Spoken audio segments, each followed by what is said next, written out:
لیکن ہم کو بھی تو نصرت کرنا ہے، بس آخری منزل ہے، ہم کو بھی تو نصرت کرنا ہے۔ ہم نے کہا اللہ کو چاہتے ہیں کہ عبادت کر کے دکھاؤ، نبی کو چاہتے ہیں اطاعت کر کے دکھاؤ، قرآن کو چاہتے ہیں عمل کر کے دکھاؤ، مولا حسین کو چاہتے ہیں آواز آئے گی نصرت کر کے دکھاؤ۔ اب ہم آپ مولا حسین کی نصرت کیسے کریں؟ تو ہم کو آپ کو طریقہ نصرت سکھایا حضرت ابو الحسن امام علی ابن موسیٰ الرضا علیہ الصلوۃ والسلام۔ میں سنیے گا، انجمن ناصر الاضا کے ایک ایک فرد، خصوصی طور پر رفیق صاحب کی توجہ چاہتا ہوں، سنیں آپ ہم کیسے نصرت کریں۔ دیکھیے گا جناب شرار صاحب، آپ شاعر انجمن ہیں، ہم کیسے نصرت کریں۔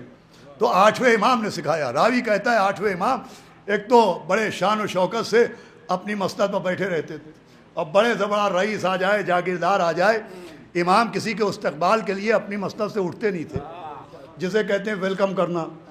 ہمارے گھر پر کوئی صاحب آئے، ہم 4 قدم آگے بڑھے، آئیے تشریف لائیے، کہ امام یہ نہیں کرتے تھے، امام اپنی جگہ بیٹھے رہتے تھے، آنے والے آتے تھے، ہاتھ چومتے تھے، قدم بوسی کرتے تھے، امام کسی کے لیے آگے نہیں بڑھتے تھے۔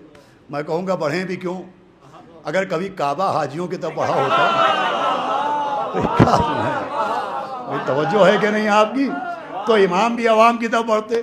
کہ امام اپنی جگہ بیٹھے رہتے تھے، بہت شاندار، بہت اچھے کپڑے پہنتے تھے، اور لوگ کپڑوں سے بھی جلتے تھے۔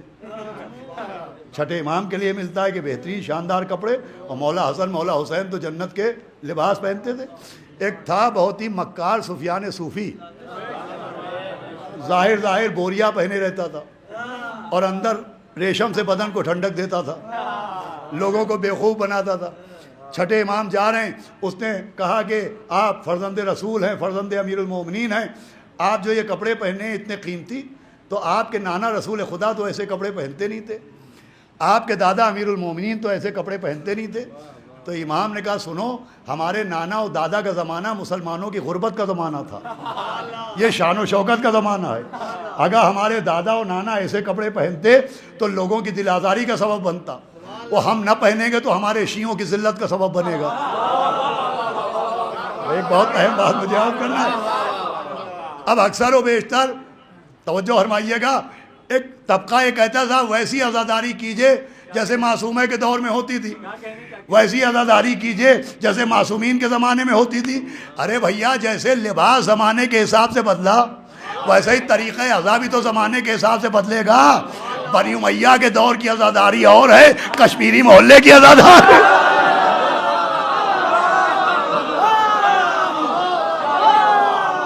بھائی زمانے کے حساب سے طریقے بدلتے ہیں۔ میں کہوں رفیق البھائی، اتنی بڑی شب بیداری ماشاءاللہ لکھنؤ کی تاریخ میں اب تک، میرا اتنا سن ہو گیا، میں نے ایسی شاندار شب بیداری ابھی تک نہیں دیکھی ہے، کہ جو آج سے شروع نہیں ہوئی ہے بلکہ 1.5 مہینے سے شب بیداری ہو رہی ہے۔ اگر آپ دیکھیں مسلسل یہ پروگرام وہ پروگرام، وہ ان کو نوازنا ان کو نوازنا۔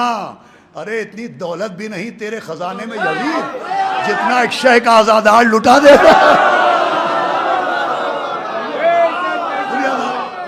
میں کہوں کہ رفیق البھائی تعلقات اپنی جگہ، لیکن ایک کیسی مجلس ہو رہی ہے، نہ 2 گز کی دوری ہے، نہ سینیٹائزر ضروری ہے، نہ کسی کے منہ پر ماسک ہے۔ ارے ویسی مجلس کیجئے جیسے کورونا کے دور میں ہوتی تھی۔ کیا بنایا؟ تو لوگ کہیں گے احمق، تم نے کورونا کی عزاداری دیکھ لی، بیماری نہیں دیکھی۔ تو آپ نے اہل بیت کے دور کی عزاداری دیکھ لی، دشمنی نہیں دیکھی۔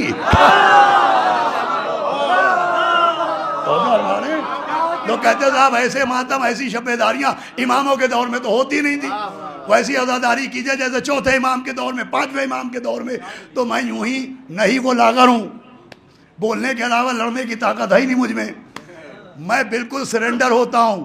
میں ویسے ہی عزادار بن جاؤں گا جیسے اماموں کے دور کے عزادار تھے، مگر میری ایک شرط ہے، پہلے آپ بنی امیہ بن جائیے۔